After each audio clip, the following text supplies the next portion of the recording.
es una impresión de la huella de Dios, ¿no?, en nuestra vida, y lo que hace la teología de forma sistemática es ordenar esos datos que tenemos alrededor de nosotros, que veremos más adelante, las fuentes de la teología, para que luego justamente intentemos acercarnos hacia lo que es esa teología sistemática, organizada como tal.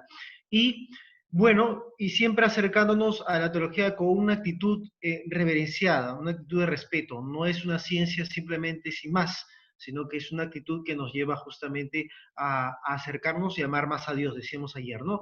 Credo ut intelliga, intelligas ut crede, o sea, creo para entender y entiendo para creer.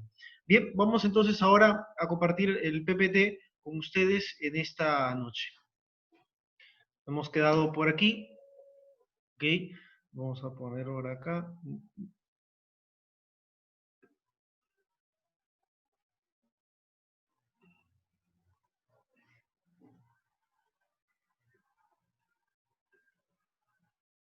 Vale. Bien, vamos a, entonces estábamos por acá como tal, y vamos por aquí. Noción de teología. Seguimos con la noción de teología entonces, que nos puede ayudar a nuestra reflexión. Una idea más importante. La teología es una reflexión que en primer lugar tiene esta característica que decíamos espontánea, o sea, la reflexión inmediata de las realidades que nos toca, tocarlo a la luz del Evangelio. El ejemplo más típico que hemos colocado es esta cuestión de la pandemia, del coronavirus, lo que nos está suscitando, la enfermedad, la muerte, el dolor, sufrimiento. O sea, ¿qué respuesta das? Y todos hemos hecho alguna reflexión acerca del tema a la luz del Evangelio. Cuando escribimos un comentario, pues estamos un poco haciendo esa reflexión espontánea.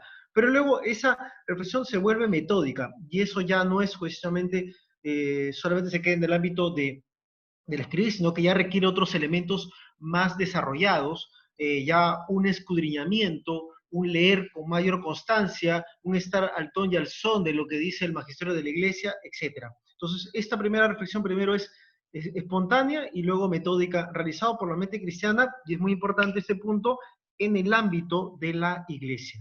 No estamos hablando de una simple técnica que hace la teología de elaborar conceptos o mapas conceptuales o un organigrama de ideas, que lo más o menos lo conjuga o lo concatena para darle una cierta armonía y un lenguaje bonito. No es que estemos dando una clase, qué bonita es la teología, que lo es, solamente por palabras, sino que la idea es que cada palabra que vamos señalando tiene un contenido que nos permite comprender mejor el misterio de Dios. Entonces, no es una simple técnica. Y otro punto muy importante, no es simplemente una tarea individual, es decir, no es una tarea de unas cuantas personas aisladas, siempre está en el ambiente iglesia. El terreno en el cual se maneja la teología es la vida de la fe y los misterios de la fe propiamente dicha. No busca fundamentar su objeto, o sea, no busca adquirir una especie de racionalismo del misterio de Dios, sino sobre todo comprenderlo dentro de ese ámbito de misterio que tiene el propio misterio, valga la redundancia, de Dios. Misterio en cuanto a que es algo que no se puede acceder en su totalidad, sino que, como decíamos, el hombre tiene que tener una actitud de reverenciada, no de saber que está ante algo que lo desborda, pero que puede acceder. Bien. Y eso nos lleva al siguiente punto, el siguiente punto de esa parte. La teología es imperfecta.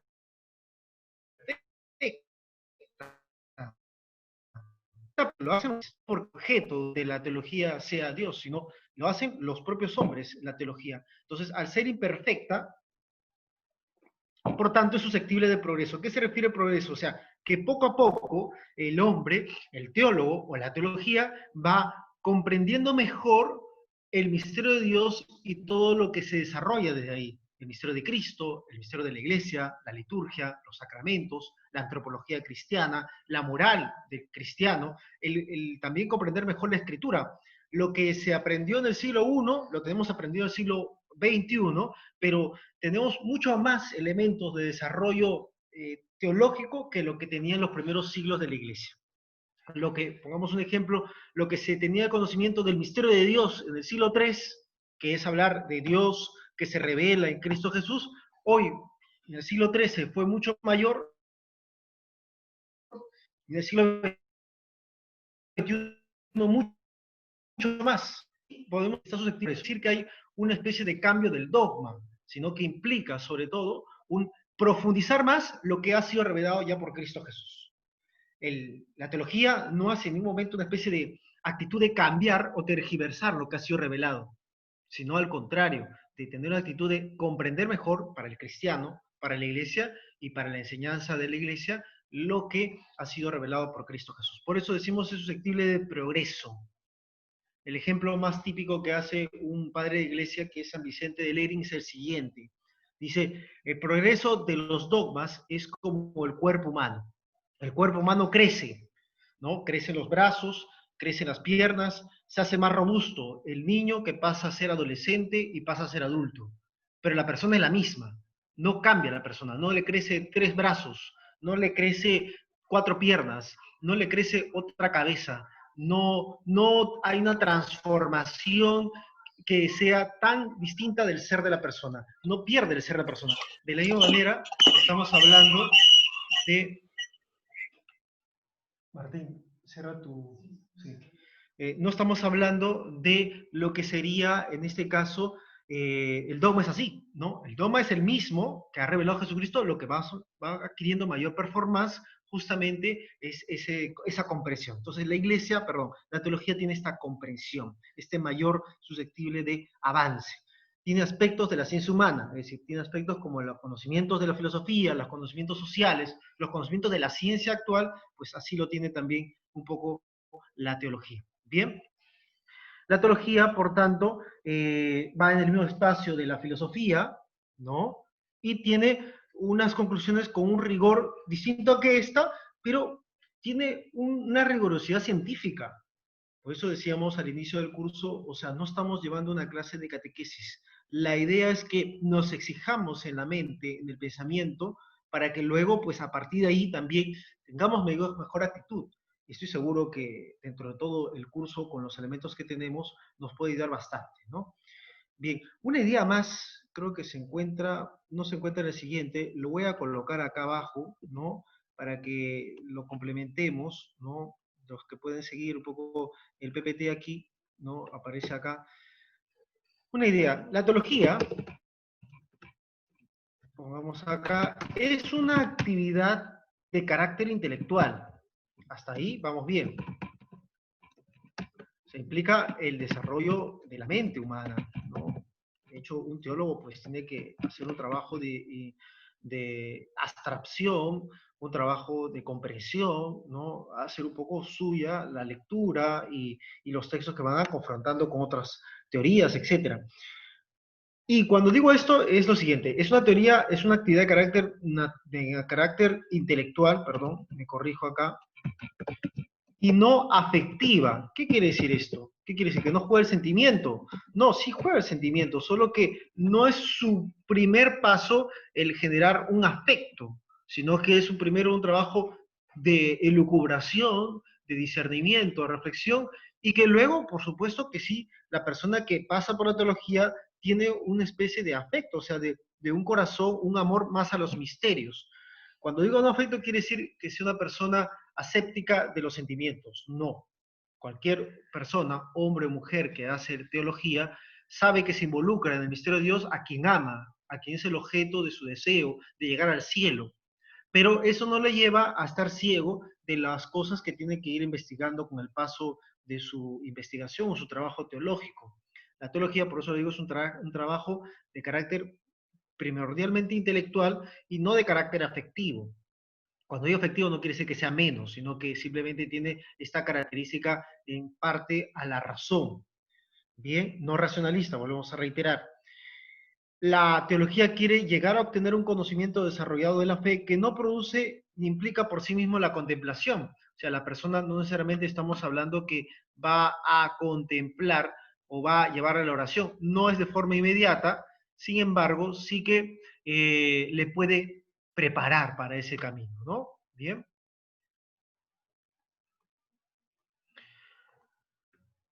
Otro punto más que estaría acá abajito es que la teología utiliza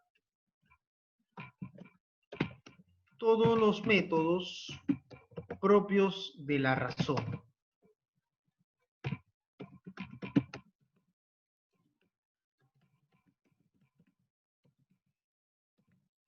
Es decir, y para no alargar más acá, utiliza definiciones, comparaciones, síntesis, deducciones, análisis, ¿no? Hace un trabajo de deducción e inducción. Un trabajo, una metodología, utiliza como una ciencia el derecho, la psicología, las ciencias como la filosofía o la sociología, también de forma semejante hace un trabajo intelectual. El teólogo tiene que lucubrar, tiene que sacar de unos conceptos y definirlos para que luego pues lo plasme con unas conclusiones. Bien, entonces es un trabajo que implica ese trabajo de nuestro entendimiento, ¿no? Eh, y a la vez también tiene que utilizar, como digo, la ciencia de la razón y también tiene que hacer uso de las demás ciencias o conocimientos humanos. Esto voy a colocarlo acá. Hace uso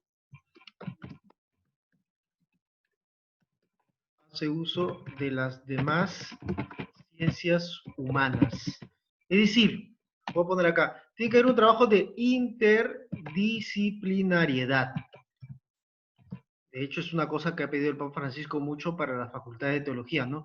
Interdisciplinario. O sea, ese diálogo con las otras ciencias que permiten enriquecer a la teología y a la vez también la teología enriquece desde esa luz de la revelación esas ciencias humanas. Creo que el ejemplo más típico es esta interdisciplinaridad entre ciencias sociales y teología, psicología y teología, por poner un ejemplo, la biología con la teología para comprender mejor un poco, o la medicina con la teología para comprender un poco el tema de la bioética, ¿no? Las cuestiones, por ejemplo, del aborto, de las células madres, de la eutanasia o de la fecundación artificial, etcétera, etcétera. O sea, hay un trabajo conjunto. O sea, nos da elementos que luego la teología le sirve mucho para reflexionar y viceversa, darle una luz más clara a esas ciencias que caminan investigando por derroteros que no le corresponde al teólogo.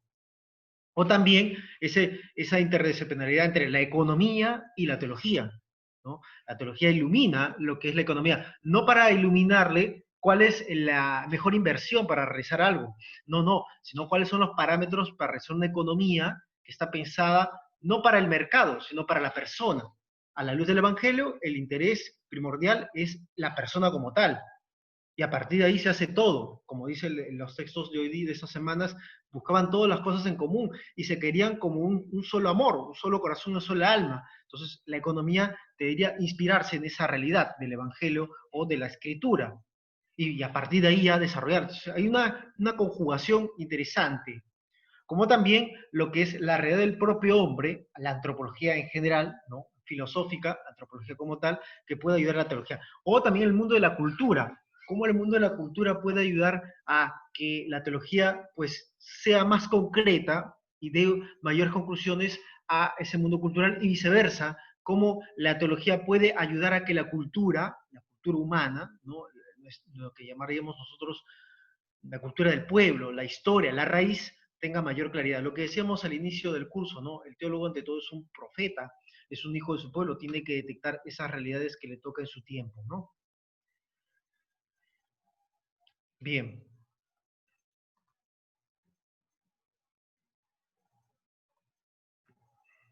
vamos entonces con un poquito más. Fe y teología. Fe y teología. Vamos un poquito con fe y teología. ¿Ya? Este es el siguiente punto del epígrafe. Estamos por acá. Mencionábamos hace el día lunes. Hemos hecho esto de aquí. La A, ahora vamos con la letra B, ¿no? Fe y teología. ¿Ya? Nos encontramos aquí y hay que decir que la fe es el primer presupuesto de la teología. O sea, lo primero que necesita la persona para hacer teología es fe, contenido de fe. Sin la fe no puede haber una verdadera teología cristiana, ya sea de la persona del creyente o sin el contenido que le lleva. Y eso es lo que vamos ahorita a mirar, ¿no?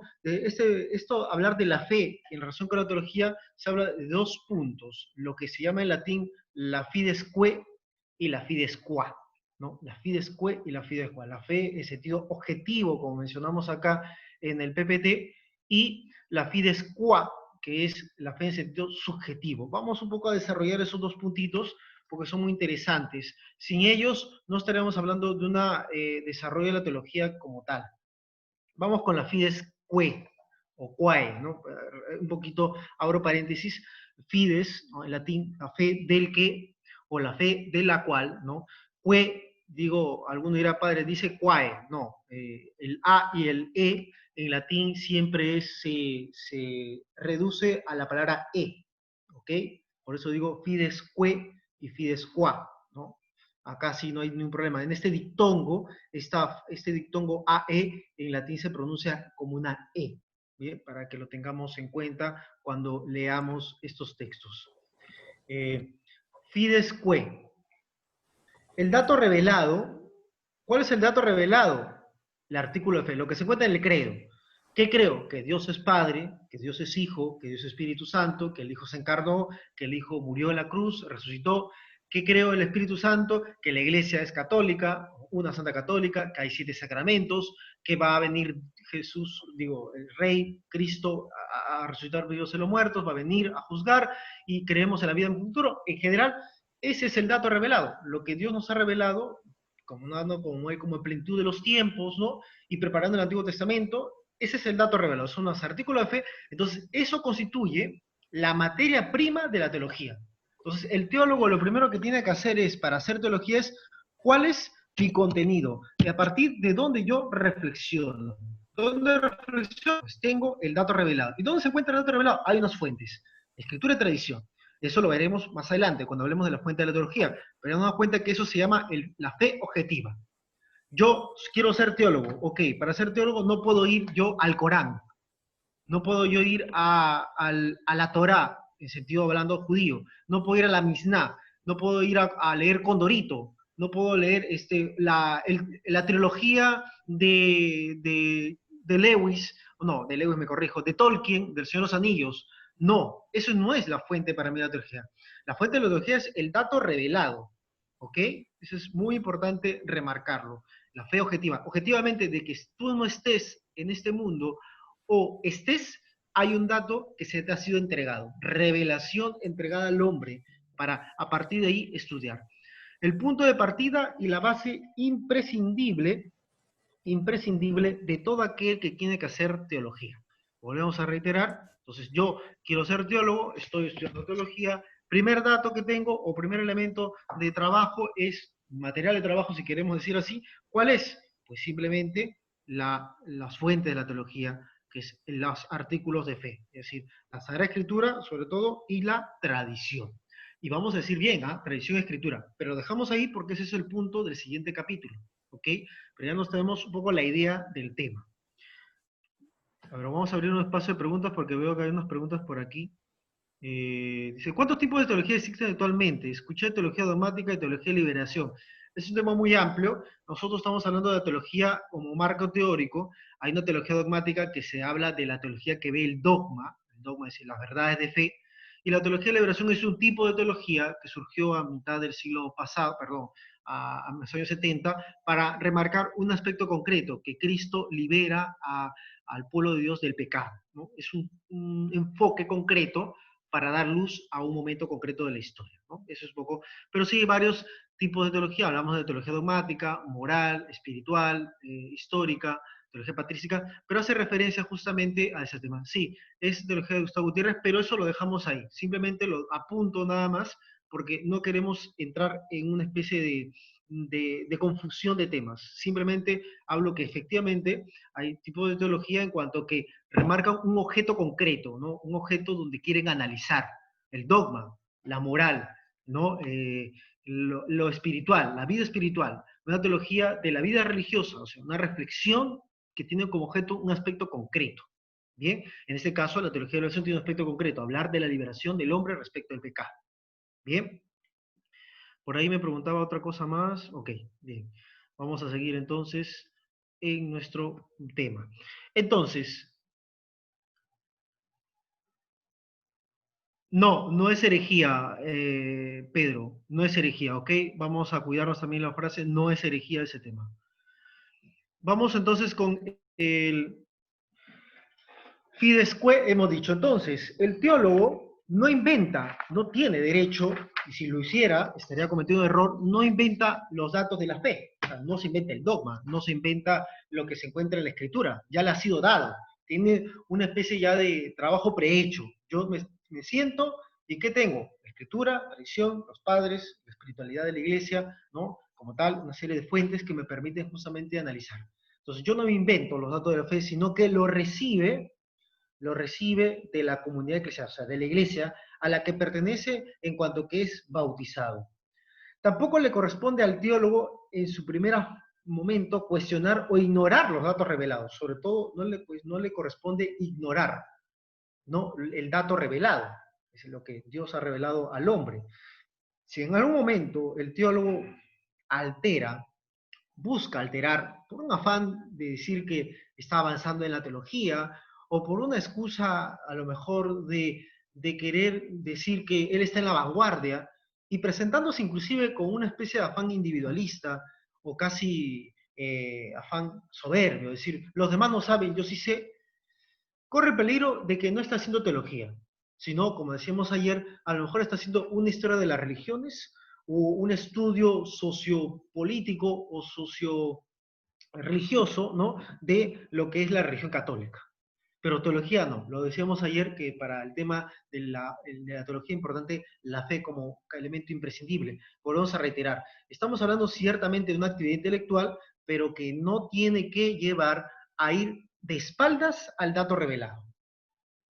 Por ejemplo, si una persona dice, estoy haciendo teología y estoy cuestionando la divinidad de Jesús, o estoy poniendo en cuestión la resurrección de Jesucristo, porque según los estudios bíblicos últimos parecería que no fuera así, porque según los estudios de otro ámbito no teológico ni bíblico, estaría así, entonces así estoy en vanguardia, no estaré haciendo teología.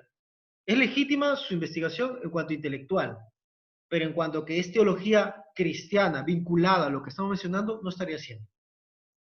Alguno diría inclusive que esa teología, la que estamos presentando nosotros, es una teología académica, de escritorio. Pero si nosotros nos separamos de la realidad de la revelación y nos lo tomamos como algo complementario o susceptible de modificación o cuestionable en su núcleo, no estaremos haciendo teología. Como decimos acá, no le corresponde inventar los datos, estaré haciendo otra cosa. Además, el teólogo debe tener cuidado cuando se acerca a la fides que, o sea, el dato revelado, ¿no? Debe tener cuidado de que presente sus conclusiones como absolutas e irreformables, como diciendo, lo que yo digo es definitivo. No, eso ha pasado en la historia de la iglesia muchas veces, ¿no? El teólogo que se puede presentar como que lo que él concluye es lo definitivo, ya no hay más. Como diríamos un argot popular, se sentiría la última Coca-Cola del desierto, ya no hay más. Yo después de mí nadie puede hablar más. No, no debería ser así. Ante todo, la teología y el que realiza teología tiene un sentido de humildad, de saber que detrás de él habrá siempre alguien que dé un paso más en el avance de la comprensión de la fe, ¿no? La teología cristiana, por tanto, suele referirse al dato revelado, objetivo, que se encuentra en la escritura y la tradición. Esto sí que lo quisiera apuntar, ¿no? ¿No? La teología hace referencia, ¿no? Ponemos acá paréntesis, al dato revelado, ¿ya? Y que está en la Sagrada Escritura y la tradición. Este tema lo veremos en el próximo capítulo, pero dejamos mencionado. A tal punto que los dos elementos, tanto la Sagrada Escritura como la tradición, le llama también el magisterio y el catecismo de la Iglesia el depósito de la fe, ¿no? Depósito de la fe le llama como tal, ¿no? Porque es el conjunto de estos elementos y de la cual sirve al teólogo, a la teología, para iniciar su reflexión. El magisterio, ¿cuál es la función del magisterio? Enseñar, transmitir, ¿no? O depositar o cuidar ese depósito de la fe. ¿Bien? Bueno, esa es la fides que. Vamos un poco con la fides qua, o sea, la fe subjetiva. La fe qua se refiere a la fe por la cual creemos, y es en el teólogo la raíz de su teología, es la fe de la persona, ¿no? La fe objetiva es, a mí me ha sido dada. La fides qua es la fe de aquel que se acerca, la razón del creyente, ¿no? La razón del que cree que lo que está allí es verdad y es de salvación. Eso se refiere con la fides qua, ¿no? Eh, Además, la teología nace como un efecto de una fe que asume el discurso, procede de la razón. Y la teología, cuando decimos no es carismática ni racionalista, ¿a qué se refiere? O sea, no vinculado solamente a decir que venga el Espíritu Santo y me ilumine. No, no, no, no.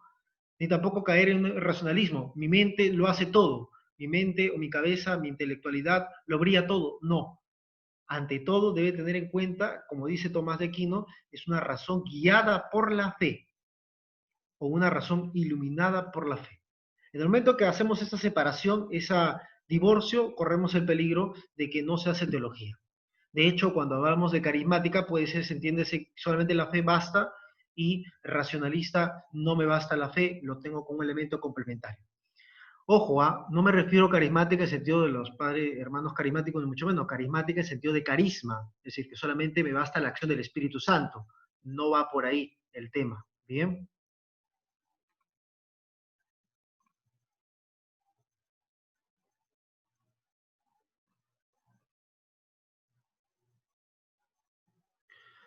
Ya hablé de los dos fides, la fides qua y la fides que. La fides qua he dicho el contenido objetivo de la revelación como tal que tiene el teólogo, la fides qua lo que estamos justamente explicando, ¿no? Esa fides que es la fe del propio cristiano o del teólogo para acercarse al dato revelado, ¿bien? Entonces, la fides que igual, si pueden ahí, lo vamos leyendo con detenimiento y también tenemos justamente en el manual de estudio. Pero la fides que, podemos decir, el dato objetivo. ¿Ya? Y la fides qua es esto lo que estamos comunicando, la actitud de la persona. Decimos que no es una actitud carismática en el sentido de que no todo viene del Espíritu, ¿no?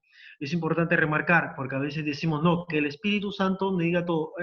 Sí, y Él juega su 99% de acción para guiar las cosas de la iglesia y también a la teología.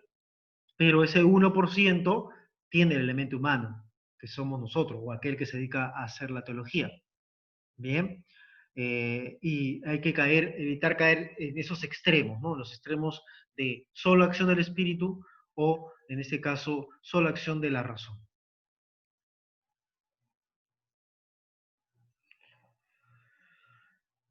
La razón, decíamos justamente hace un ratito, no es llamada, Dios se autocomunica, llama y el hombre creyente responde a la llamada.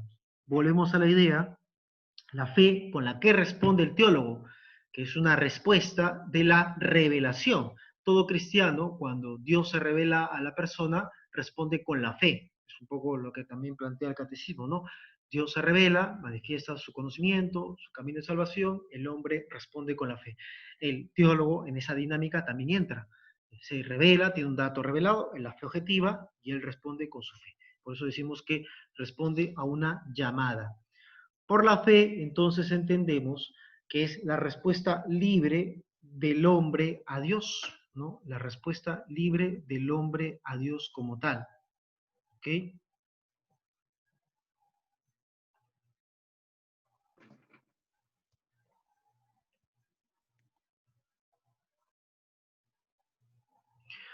La respuesta libre del hombre hacia Dios, que se revela y le muestra el misterio de su ser.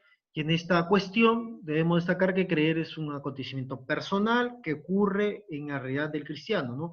No creemos en algo, sino creemos en alguien. El teólogo cree en alguien. ¿En quién? En Dios. Y Dios se le revela, Dios se manifiesta, Dios se expresa, Dios se comunica y él responde con esa actitud de creer que lo que Dios le da es verdadero. Bien, eh, y es importante decir en alguien porque no es un conjunto de doctrinas que nosotros creemos, en ese caso hablamos como cristianos, y dentro de ello también incluía al teólogo, ¿no? Es una especie de enunciados que se encuentran en el aire o sin más. No, no, el teólogo cree en Dios, y cree que Jesucristo se ha revelado y es el verbo encarnado y el camino de la salvación, cree en una persona, y esa persona a la que ama. Eso también se aplica de forma análoga a todos nosotros. Como decimos, todos estamos en este camino de hacer un poco de teología. De hecho, el curso tiene la intención de hacer eso y eso nos permite también amar más a Dios. Al conocerlo mejor, permite amarlo mejor, ¿no? Eh, Por otro lado, tenemos aquí, dice el Concilio Vaticano II, es un concilio que fue del siglo pasado, en su documento La Dei Verbum, voy a poner acá el texto, ¿no? Dei Verbum, aquí, ¿no? Dei Verbum, que es un documento magisterial, ¿no? Del Vaticano II, si pueden consultarlo, ¿no? Cuando Dios se revela, hay que prestarle, dice este documento, obediencia de la fe. Cuando Dios se revela, hay que prestar, ¿no? Dios se revela, por tanto, lleva justamente, inmediatamente, a una obediencia de la fe, menciona el texto del concilio como tal. Quería, a ver, colocar acá una flechita, pero no hay manera de colocar formas, ¿no? Esta de acá, ¿no? Que nos lleva justamente aquí, ¿no?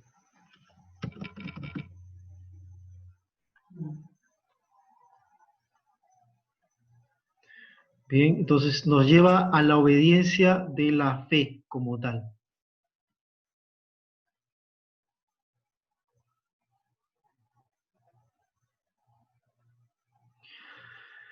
¿Qué dice más? Por la que el hombre confía libre y totalmente a Dios, prestando a Dios revelador el homenaje del entendimiento y de la voluntad y asintiendo voluntariamente a la revelación. Entonces, la actitud con la cual responde el cristiano y también el que hace teología ante Dios que se revela, la fides que, ¿no? Es con la fides qua, una obediencia de la fe, una actitud de reverencia, de confianza, como dice el concilio, que lo que Dios muestra viene acorde con él y es camino para su salvación.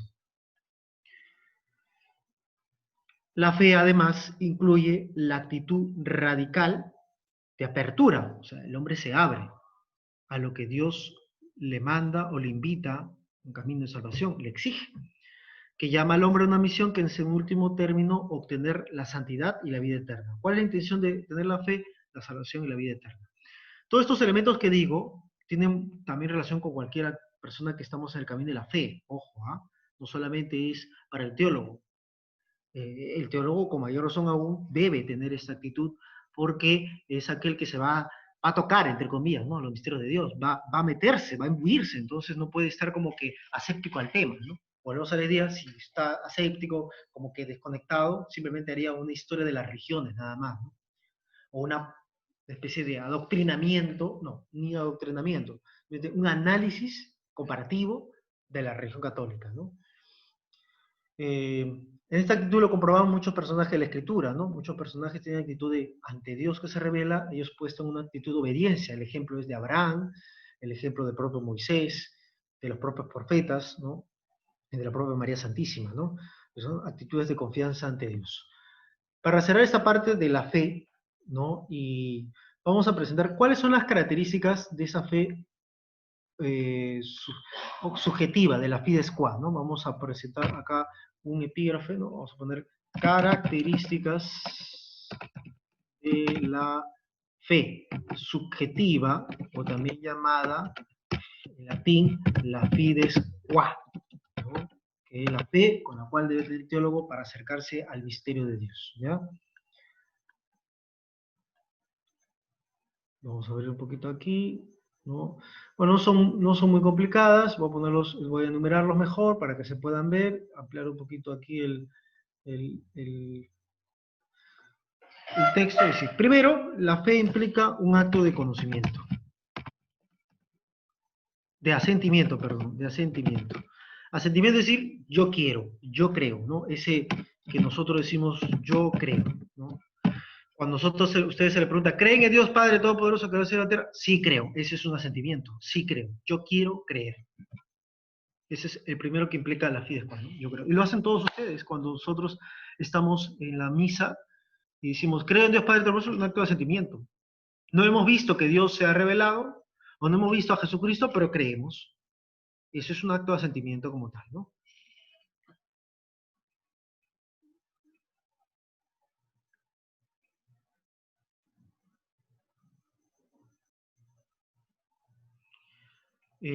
Segundo,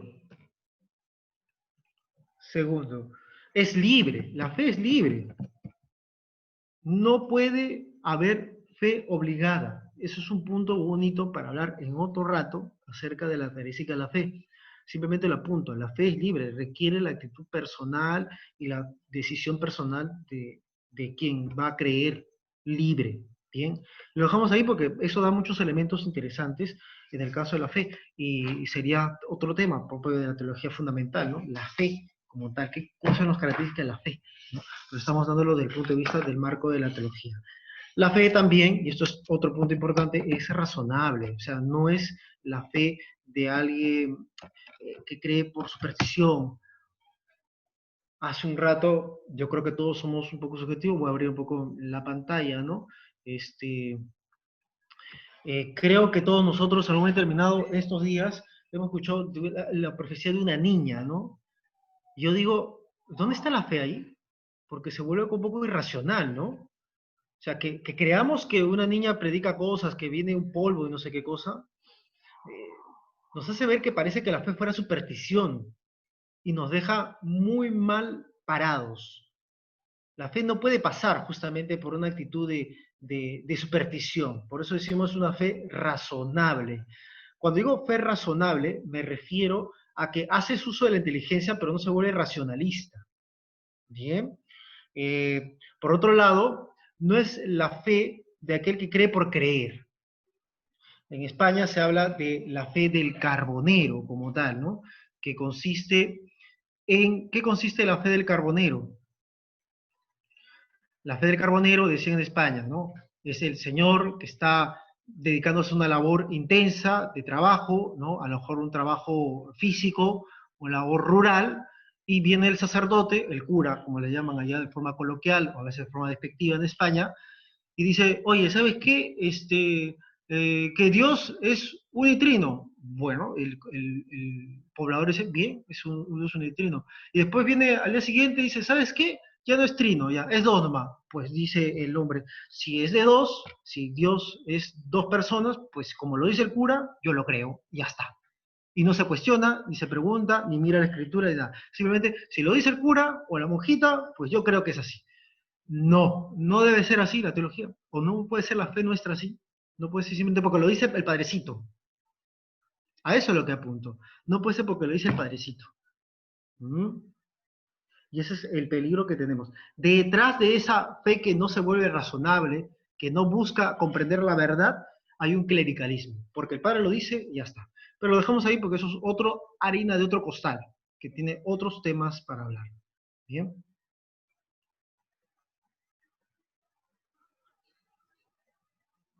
Sí, efectivamente, hay necesidad de la fe, sí, la fe es necesaria para la salvación. Perseverancia va en el camino más moral, ¿no? O sea, perseverancia es la persona que tiene que perseverar. Eso va desde el punto de vista más de la fe como virtud teologal. Ahorita estamos viendo la fe como lo que te ha sido dado por el propio Dios y que no requiere tanto la elaboración. Pero sí, podemos decir que la perseverancia forma parte de la fe, ¿no? Mejor dicho, la fe tiene una característica que es la perseverancia, ¿no? Sí, ahí dicen apaguen sus cámaras, efectivamente no necesita apagar las cámaras, pero ya yo ya he colocado ahorita el compartir la pantalla para que no decía que nadie vea las cámaras de los demás, ¿vale? Otra característica razonable, decíamos, ¿no? Un punto no podemos importante. La fe es un don, es un regalo, vamos a poner así, es una gracia, ¿no? Es un regalo, un don sobrenatural. Interesante esta idea, ¿no? Sobrenatural. Cuando digo es un don, un regalo, quiere decir nadie tiene derecho a recibir la fe, que se me entienda bien la palabra.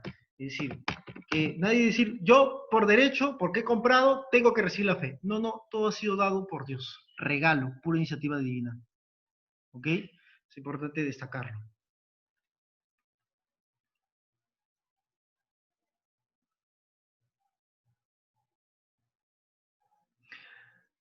¿Alguna pregunta hasta aquí? Veo, a ver, si no lo ponemos, ninguna. Ahí está. ¿Sí?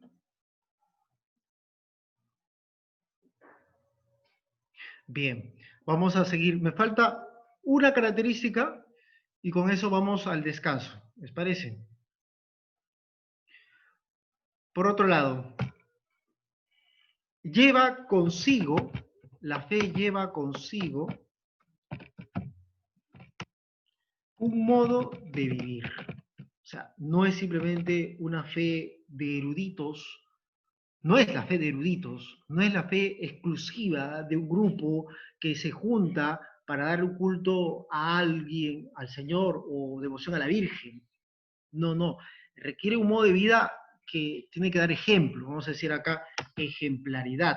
Y ahí es donde entra un poco la cuestión moral y donde hablábamos, alguno por ahí mencionaba la perseverancia. Sí, ahí entra a tallar ese punto de la fe. O sea, es una fe activa, una fe operativa que se tiene que manifestar en obras, como dice la carta del apóstol Santiago, ¿no? Muéstrame tu fe en obras, que yo con mis obras te muestro mi fe, ¿no? Bien. Eh, y en este punto nos detenemos. Bien, vamos a hacer un pequeño descanso. Hay algunas preguntas, creo, acá. Ah, me han hecho una pregunta, ok. Profe, escuché a algunos sacerdotes como que desvirtúa el tema de la existencia del diablo, si Jesús habla en los evangelios de él, pero algunos sacerdotes evitan hablar de eso. Podemos decir que no están haciendo una buena teología. Yo no solamente diría no buena teología, sino que no están teniendo en cuenta el catecismo de la Iglesia Católica. Eso ya no sería teología, simplemente es no escuchar el catecismo de la Iglesia Católica. Y el catecismo de la Iglesia Católica no es teología, es magisterio de la Iglesia, ¿no? Y si efectivamente aquel que evita hablar del demonio como ser espiritual que fue creado por Dios y etcétera, y que está en el mal del mundo, pues está como que evadiendo una verdad de fe fundamental, ¿no?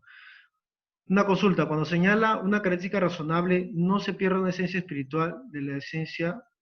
A ver, una consulta, cuando señala una característica razonable, no, no se pierde para nada, no se puede perder la característica razonable, ni tampoco la esencia espiritual. La fe, o vamos a retirar la característica que he colocado ahorita, es un don sobrenatural sobre todo, y a partir de ahí viene la elaboración del que reflexiona la fe.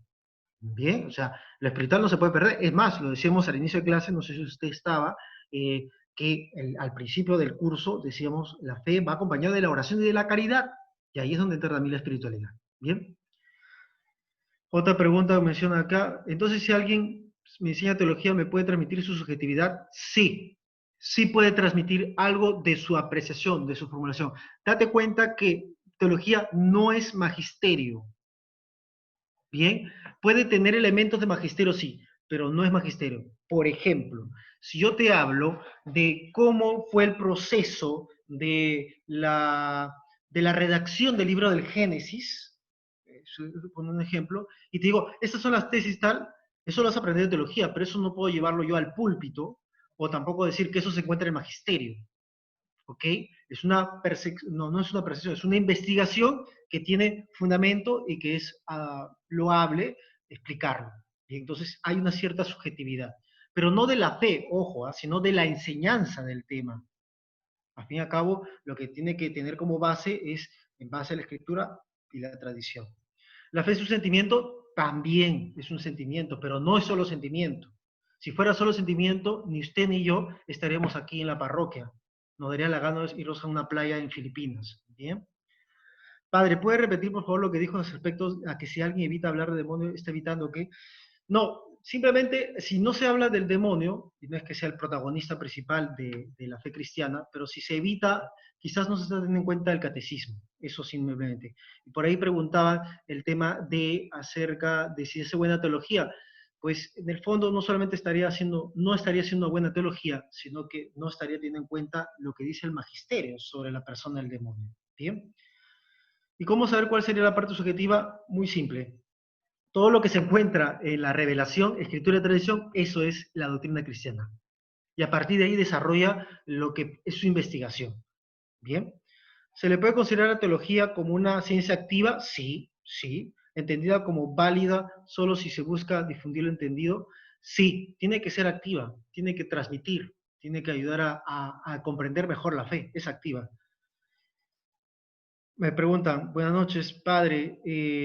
¿La fe en Dios puede ir acompañada de lo que dice o descubre la ciencia? Sí, tiene que ir acompañada de descubre la ciencia, sin lugar a dudas, no puede ir desconectada. Sobre las cuatro características que es un don dado, es decir, que es dado por alguien externo. al hombre, ¿qué diferencia tiene eso respecto de lo que mencionan los protestantes, que el hombre no tiene libertad para rechazar a Dios? La fe es un don y que implica, lo acabo de mencionar ahí, la libertad. O sea, las características que estoy hablando que es don y libre. La persona es libre de aceptarlo y si no lo acepta, pues no se le puede imponer. Si es impuesta, no se puede amar. Si usted, alguien del que me está respondiendo, es casado, nadie va a decir, soy casado obligadamente. El momento que me diga que es obligada, no vale. ¿Por qué? Porque va contra su propia libertad. Entonces, en esa misma dinámica va el tema de la fe. Tiene que aceptarse libremente. El ejemplo de nosotros sacerdotes, el padre Martín y yo, no hemos sido obligados a ser ordenados, libremente aceptamos, porque creemos en Dios, ser sacerdotes. A eso voy. Hay una libertad que Dios respeta ante todo para que la persona pueda acceder a eso. Pero bueno, vamos a cerrar ese punto porque es el tema de la fe, es muy largo y no es el tema directo del curso, es un tema que va en otro curso que se llama Teología Fundamental. Vamos a hacer un pequeño break, por favor, y volvemos dentro de un minuto. Bien, bueno, unos 5 minutos, por favor. Bien.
Bien, retomamos entonces nuestra clase.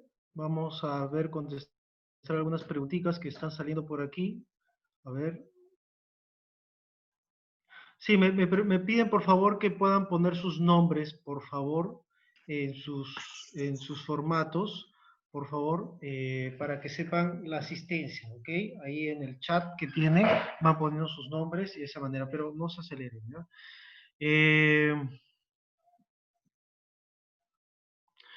Bueno, toda la asesoría que tienen ahí, por favor, ahí alguien pregunta cosas. A ver, Marlene, por favor, ayúdame con gente que está entrando recién para que puedan darle todo lo necesario, ¿ya? Ok, gracias.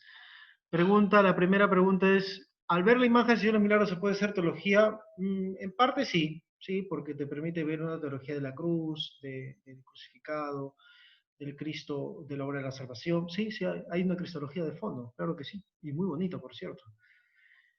La fe puede perderse en cuanto a actitud, sí, pero objetivamente no, porque el bautismo le otorga una fe que no se borra, ¿no?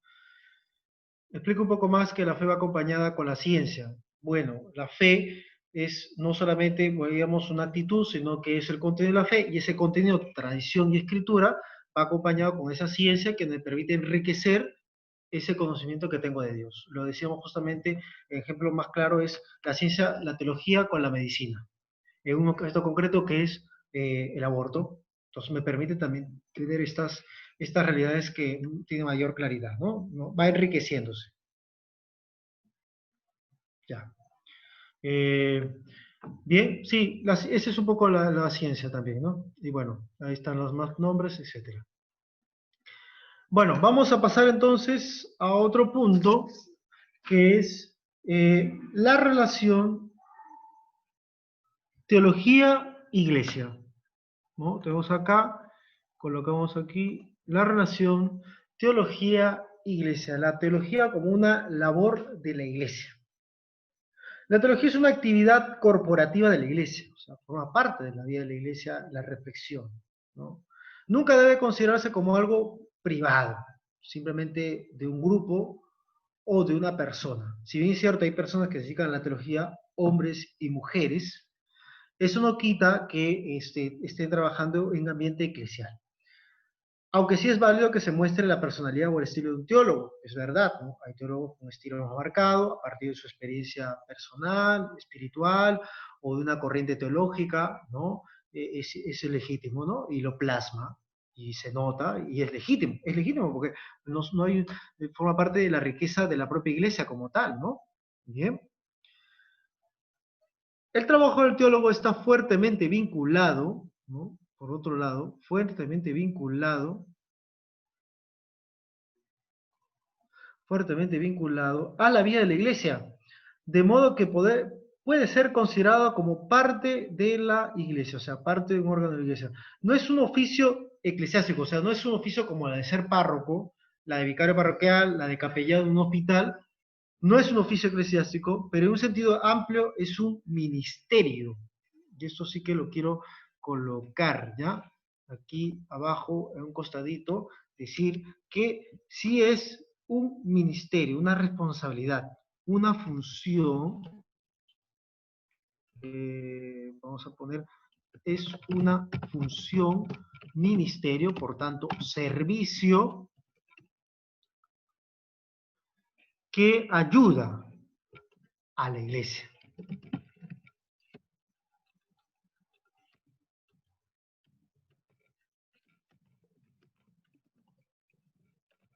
Bien, vamos a reducir esta fotito que está un poco estorbándonos por este momento. A ver si esta vez, o si no, reducimos un poquito el número para que se pueda ver con mejor tranquilidad esto de acá. ¿Ya? Es una función, un ministerio que ayuda a la iglesia en su profundización de la fe. La teología además está situada en el marco eclesial, con una responsabilidad y unos límites. No puede actuar de forma separada, sino dentro y en comunión con la iglesia. Este es otro punto importante.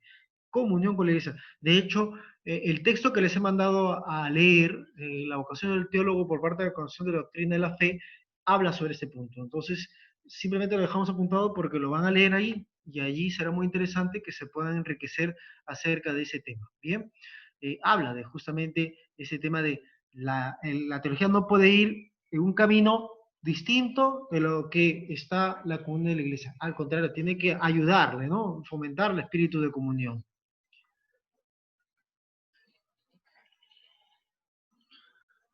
Está llamado a servir la comunión y tiene que dar gratuitamente lo que gratuitamente le ha sido dado, es decir, que el camino de la revelación. No intenta, por tanto, ejercer su propio ingenio, sino servir e ilustrar la fe. El gran aporte que hace la teología a la comunidad es justamente que la iglesia, que somos todos nosotros, podamos comprender mejor el misterio. O sea, es un servicio a la iglesia, es una diaconía, un munus, ¿no? Un munus docendi, un servicio que se hace a la fe. No se sirve para sí mismo la teología, sino al contrario, está el servicio para que todos nosotros podamos alcanzar. Todos nosotros no alcanzamos a ser teólogos como tal, pero sí podemos ser ayudados por la teología para comprender mejor lo que nos ha sido revelado, ¿no? Su aporte es un gran avance para la comunidad, pero no debe olvidarse que es para ayudar a conocer el misterio, ¿no? Por otro lado, otro punto importante, el teólogo es un miembro de la comunidad, forma parte de la iglesia, ¿m? Forma parte de la iglesia, y como decimos, está llamado a servirlo gratuitamente. La teología no es en la iglesia, por otro lado, una función delegada del magisterio, ni una simple derivación de esta. El público, otro punto importante, de la teología, no es únicamente la comunidad cristiana en cuanto tal, principalmente lo es. Si saco una conclusión, es un artículo teológico en una revista, ¿no? Aquí en la Facultad de Teología tenemos revista teológica que sale trimestralmente con artículos que desarrollan algún punto concreto. Es cierto que apunta a que podamos leerlo la comunidad estudiantil o la comunidad de profesores o la comunidad que esté interesada en alguna conclusión que saque algún profesor de la facultad, que nos ayude justamente a una mejor reflexión. Pero no se encuentra exclusiva a ellos, es decir, no va alguien a decir, no, eso no lo puedes leer porque solamente lo pueden leer unos teólogos o unos cuantos cristianos. No, no, no. El público al cual dirige la teología es para todos y debe presentar sus conclusiones al mundo de la cultura y en general a la sociedad, de tal manera que un agnóstico, un ateo, una persona que no crea, puede leer un artículo de teología que le interese porque lo ve como parte de un conocimiento. No necesariamente cree en lo que está relacionado ahí, pero sí que le puede interesar lo que concluye el teólogo.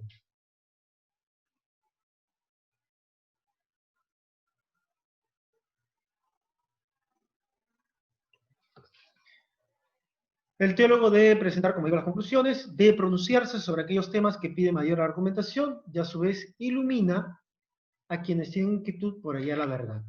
Esto es un tema más como que inmediato, ¿no?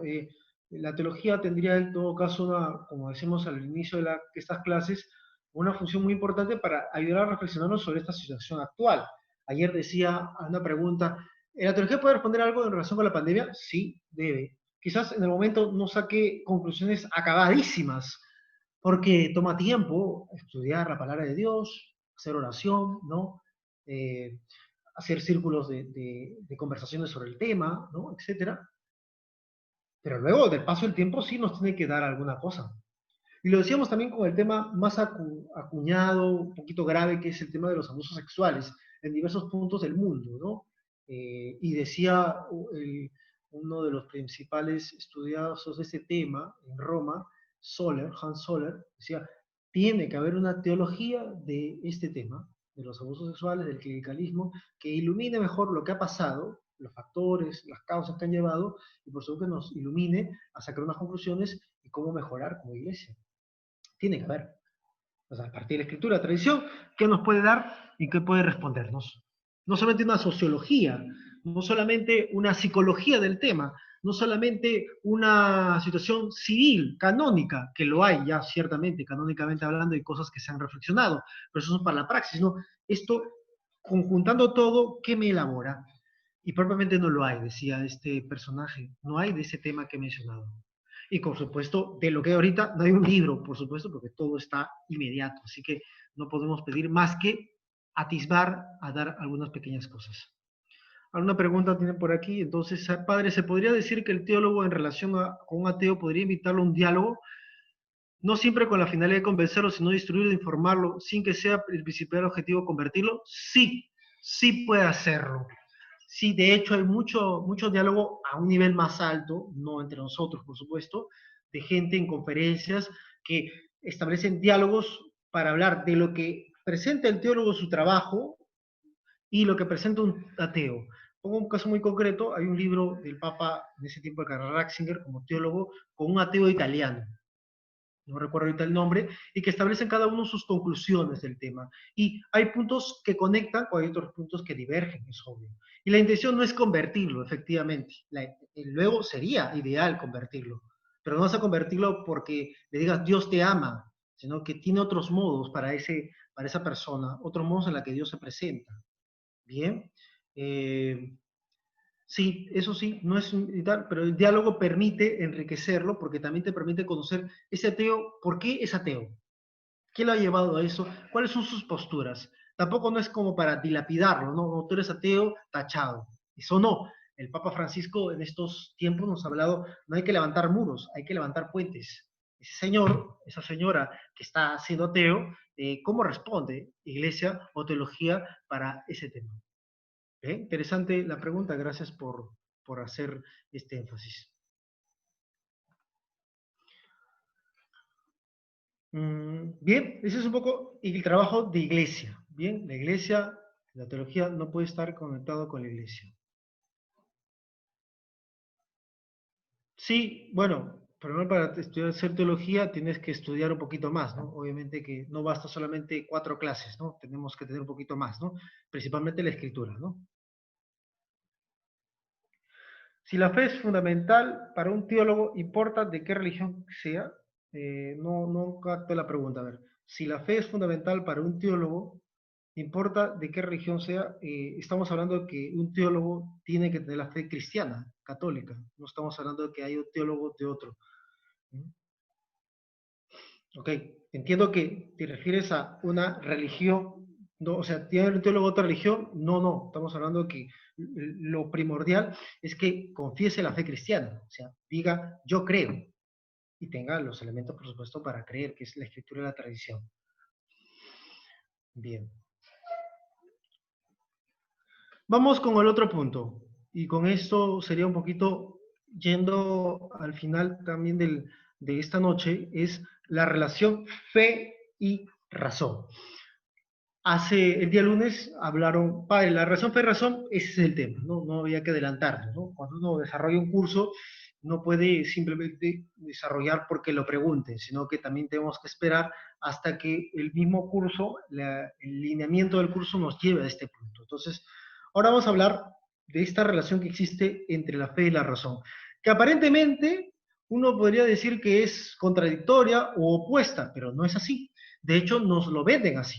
Cuando se entiende la fe de forma irracional, supersticiosa o eh, carente de puros sentimientos, solamente de puros sentimientos, parecería que la razón fuera un elemento, una señora, y la otra sería, la fe sería una persona que, si podemos catalogarlo así, que tiene poco valor. De hecho, una persona con fe parece que es una persona que no tuviera razón, y no es así. Y viceversa, una persona con fe tampoco tiene razón, y una persona con razón no debe tener fe. Eso no está bien. Esas ecuaciones no vienen bien en este caso, y vamos a ver que no es así. De hecho, la iglesia defiende esta especie de complementariedad de ambos, ¿no? Vamos un poquito con la idea de razón. ¿Qué entendemos por la razón desde el punto de la teología? Desde el punto de vista teológico, la razón es una facultad. Los que estudian antropología entienden facultad es una capacidad que tiene el hombre. ¿Cuál es la capacidad que tiene el hombre? Conocer y querer. que va el entendimiento y la voluntad, ¿no? Antropología un poquito básica, antropología nuestra, ¿no? Entendimiento y voluntad. Yo creo, no, yo entiendo y quiero. Voy a abrir un poquito este tema para que no nos vayamos, para que no nos perdamos. Para conocer no necesito la voluntad, para conocer necesito el entendimiento. Si yo tengo ahora frente a mí un celular, todos ustedes tienen ahorita frente a un celular, yo creo, yo no creo, yo entiendo que ese es un celular, que el concepto de celular, la noción genérica de celular, que tiene unas funciones, que tiene otras características, etc. O sea, la razón me permite entender qué es un celular. Ahora, pasa al ámbito de la razón. Lo veo en un stand, en los edificios de Claro, de Vitel, de Movistar, etcétera, el celular el último modelo. Veo que es un celular y es el último modelo, quiero ese celular, voluntad, se adhiere, yo quiero comprar ese celular. Entonces tenemos dos realidades distintas que funcionan en el mismo hombre, ¿no? La razón, que es esa facultad intelectual para conocer lo que es las cosas, y por otro lado, la voluntad que quiere y se adhiere a eso.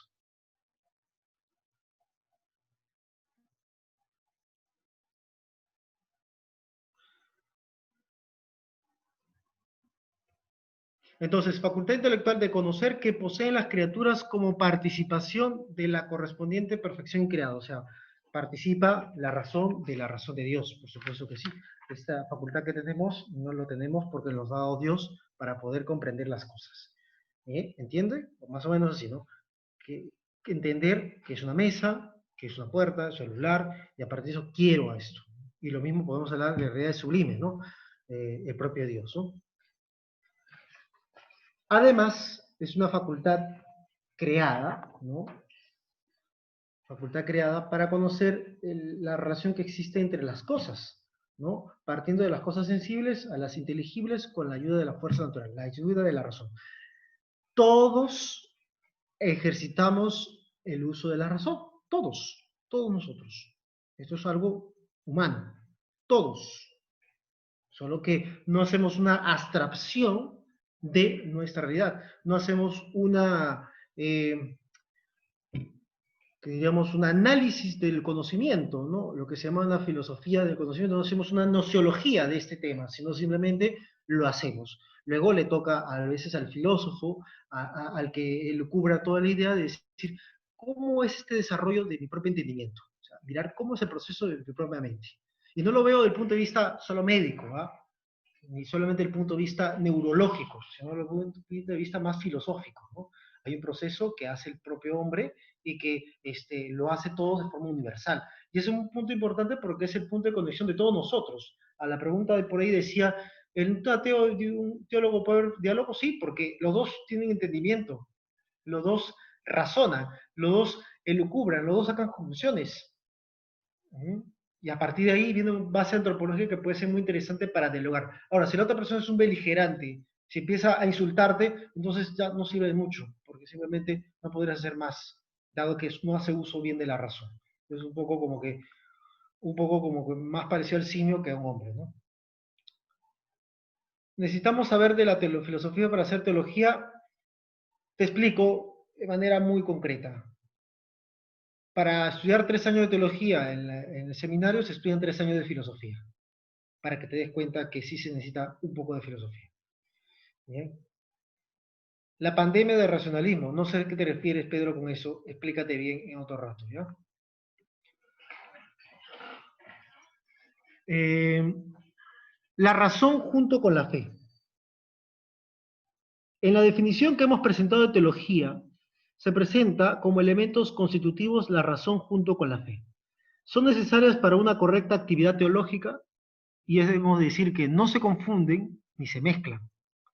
Cada uno tiene una acción propia que en unión de ellos permite un mejor desarrollo en este caso, un desarrollo de comprensión, ¿no? Además, en la teología, la razón actúa siempre guiada por la fe y por supuesto tiene elementos de espiritualidad. Decíamos, oración y caridad van acompañados también en la teología y eso va con la razón. Además, la teología ayuda a que se tenga un mayor conocimiento de los misterios revelados, lo que le permite un crecimiento en la fe. De esta manera, la fe y la razón deben actuar al unísono, decimos aquí, ¿no? De manera armoniosa, en diálogo, en conversación, ¿no? Como un esposo con una esposa, ¿no? No pueden pelearse, ¿no? Un matrimonio tiene que haber una armonía, son distintos, ¿no? Esposo y esposa, el mero hecho de ser hombre y mujer ya, o historias distintas, pero eso de ser distinto no les lleva a estar golpeándose o estar riñéndose. Esa manera también, de esa manera no debe pasar en la razón. En la razón y en la fe tiene que haber una cierta armonía, respetando a cada uno sus competencias. Tú eres hombre, tú eres mujer. Pongamos un punto de vista de lo que es una vida matrimonial, ¿no? No es que estén para jalarse de las greñas como tal, ¿no? Debe haber armonía entre la fe y la razón, de lo contrario pueden darse algunos reduccionismos o extremismos, y ahí es donde entran estos dos extremismos y reduccionismos de lo que pasa en estos extremos. Vamos a ver si lo explicamos. A ver, explicamos aquí, abrimos un PPT aparte. Vamos a ver cuáles serían los extremos de este tema.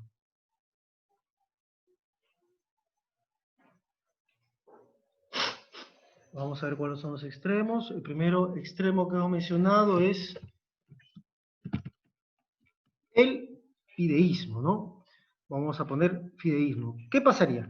Si la fe, lo voy a colocar acá un poquito más grande, si la fe se ahogase,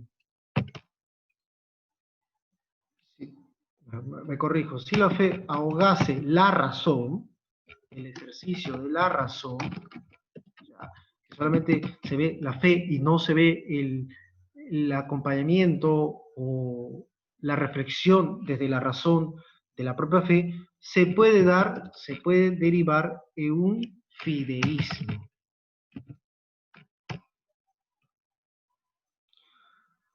¿Qué es el fideísmo? Un poco lo que decimos la fe de Carbonero. Yo creo y ya está. No me interesa si está razonado o no es razonado. Yo creo y ya está. Eso no sirve. No sirve para la teología ese punto. Sería un extremo bastante que no ayudaría y que sería contraproducente porque la gente va a decir, oye, pero ¿tú crees por qué? No, yo creo porque ya está.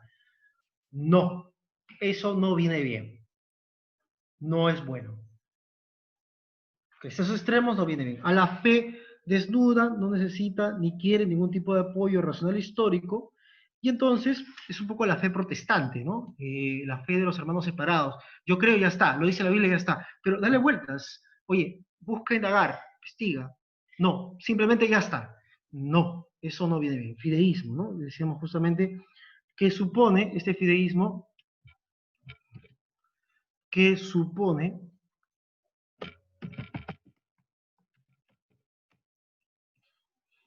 creer sin una base suficiente.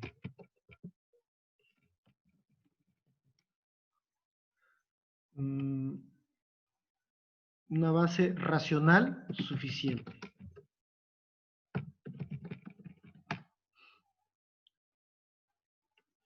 El ejemplo más típico es la fe protestante. Y por otro lado, el otro extremo es, ¿qué pasaría si la razón invade el ámbito de la fe? ¿Qué pasaría? Pues derivamos en esto que digo, en un racionalismo.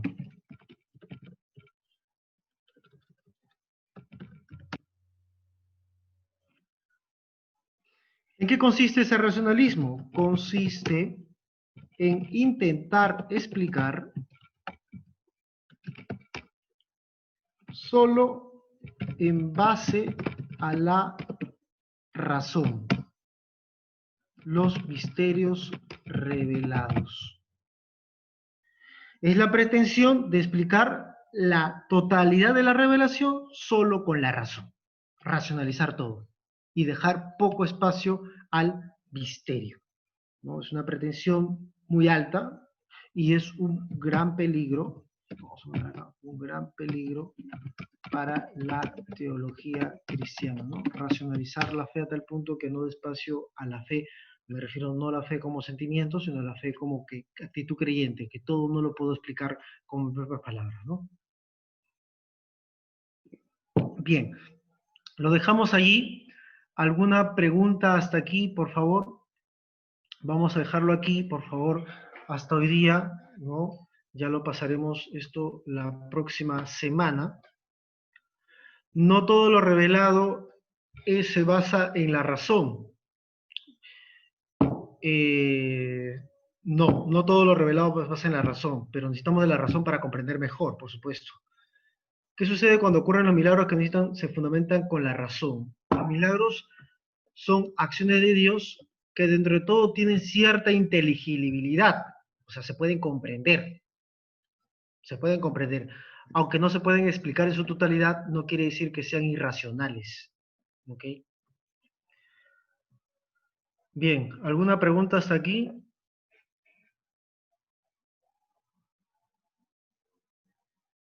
¿Por qué? Porque sin ella no podría haber teología.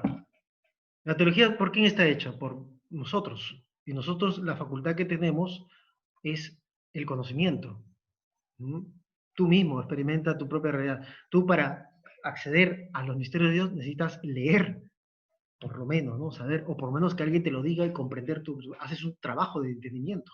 Sí que necesita muchísimo la razón y por eso es valorada, ¿no? Porque a través de eso llegamos a comprender el misterio de Dios. ¿Bien? Bueno, muchas gracias. Vamos a hacer un Ave María, ¿les parece? Juntos, cada uno, por supuesto, en su silencio. Quedaríamos para el próximo lunes, por favor, a la misma hora, 8 de la noche, se le va a enviar un link a través del WhatsApp, a través de la señorita Marlene. Y bueno, pues espero que puedan seguir leyendo ustedes. Yo lo he dicho el primer día de clase. Si no se lee, no se avanza. Y no solamente para el examen, sino para la formación de uno. No solamente es, padre, qué bien dijo, no, léete, hermanito. Es importante que leas, si no, no estamos en este camino de teología. Bien, en nombre del Padre, y del Hijo, y del Espíritu Santo. Amén. Dios te salve María, llena eres de gracia, el Señor es contigo. Bendita tú eres entre todas las mujeres, y bendito es el fruto de tu vientre Jesús. Santa María, Madre de Dios, ruega por nosotros pecadores, ahora y en la hora de nuestra muerte. Amén. Nuestra Señora del Carmen, ruega por nosotros.